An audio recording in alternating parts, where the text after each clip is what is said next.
কেউ আঘাত দিলে না কেঁদে এই 3টি কাজ করুন। 1. শান্ত থাকুন। রাগ বা কান্না দেখাবেন না। শান্ত থাকা আপনার শক্তি প্রকাশ করে। 2. মনে রাখবেন, আপনার মূল্য অন্যের কথায় কমে না।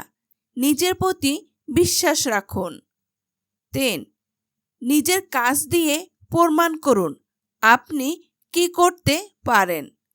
জীবনে 2 ধরনের মানুষ থেকে দূরে থাকুন। 1. স্বার্থপর মানুষ। স্বার্থপর মানুষগুলো নিজের দরকারে তোমার সাথে কথা বলবে। খারাপ সময়টা হয়তো এক সময় কেটে যাবে, তবে এই সময় পাশে পাওয়া আর না পাওয়া মানুষগুলোর কথা সারা জীবন মনে রয়ে যায়। 2. ব্যস্ত মানুষ।